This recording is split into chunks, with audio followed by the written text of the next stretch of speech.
और इस वक्त एक बड़ी खबर आ रही है। जम्मू कश्मीर में अनुच्छेद 370 हटाने को लेकर कई याचिकाएं हैं और माना जा रहा है कि जुलाई में इन 370 को लेकर जो सुनवाई है वो संभव है। खुद मुख्य न्यायाधीश एनवी रमन्ना ने दी है ये जानकारी। 5 जजों की संविधान पीठ के गठन की कोशिश की जाएगी, ये उन्होंने कहा है। और वरिष्ठ वकील शेखर नाफड़े की ये याचिका थी जिस पर उन्होंने जल्द सुनवाई की मांग की थी। हम जानते हैं कि इसको लेकर लगातार याचिकाएं वहां पर दाखिल की गई हैं सुप्रीम कोर्ट में और इसे एक तरह से गलत भी ठहराया गया है। परिसीमन को लेकर भी सवाल उठाए गए हैं और हमारे लीगल अफेयर्स एडिटर आशीष भार्गव हमारे साथ जुड़ गए हैं। आशीष, बड़ी खबर आ रही है अनुच्छेद 370 को लेकर, उसके खिलाफ कई याचिकाएं सुप्रीम कोर्ट में जा चुकी हैं। इस वक्त क्या जानकारी है, विस्तार से बताएं।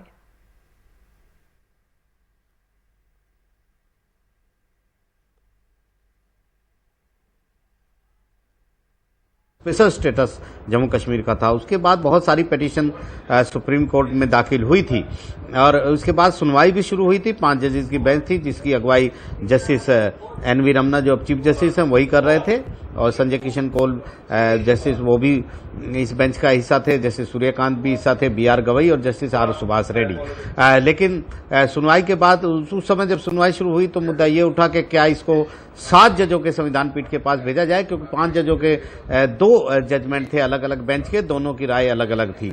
तो इसके बाद काफी लंबी सुनवाई इस मुद्दे पर हुई कि क्या इसको 7 जजों को भेजा जाए या 5 जज सुने।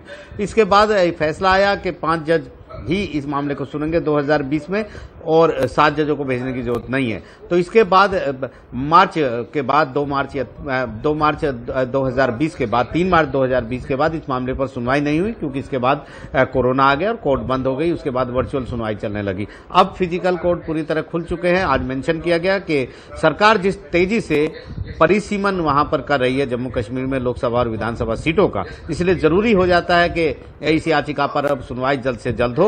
और याचिकाकर्ता ने मांग की कि इसकी सुनवाई गर्मियों की छुट्टियों के बाद हो सकती है। तो चीफ जस्टिस एनवी रमन्ना ने कहा कि वो देखेंगे, बेंच का पुनर्गठन करना पड़ेगा, क्योंकि 2 बड़ी चीजें हैं। पहली चीज, जस्टिस आर सुभाष रेड्डी वो जनवरी में रिटायर हो गए हैं जो इस बेंच का हिस्सा था, और खुद चीफ जस्टिस 26 अगस्त को रिटायर हो जाएंगे। तो इस बेंच का पुनर्गठन होगा और संविधान पीठ में दूसरे जज आएंगे। तो निश्चित तौर पर अब जुलाई तक इंतजार करना पड़ेगा। उम्मीद ये है कि जुलाई में ये सुनवाई शुरू हो जाएगी।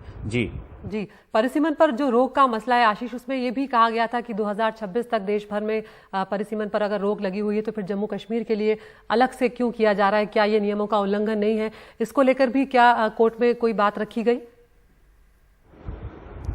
जी देखिए, आज सिर्फ मेंशन था कि मेंशनिंग में ये बात थी कि जल्द से जल्द सुनवाई हो।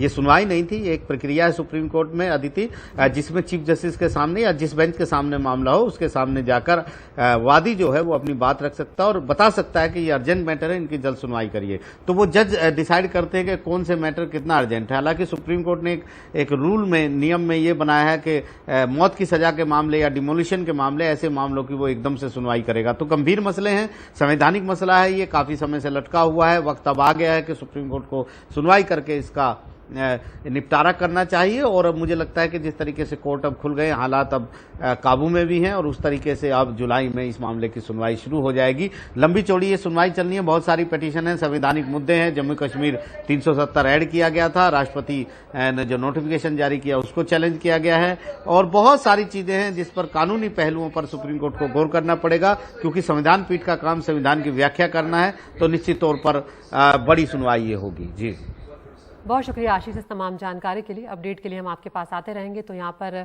साफ तौर पर जो याचिकाएं थी अनुच्छेद 370 के खिलाफ कई याचिकाएं दाखिल की गई थी, परिसीमन के खिलाफ याचिकाएं दाखिल की थी, उस सब को लेकर खुद मुख्य न्यायाधीश ने कहा है कि अब जुलाई में इस पर सुनवाई जो है वो संभव है। 5 जजों की संविधान पीठ के गठन की कोशिश की जाएगी, क्योंकि पहले 7 जजों की पीठ थी, उसको लेकर एक तरह से मतभेद की जो बात है वो भी सामने आ रही थी। तो जो वरिष्ठ वकील शेखर नाफड़े हैं उनकी याचिका थी और मामले पर जल्द सुनवाई की उन्होंने मांग की थी।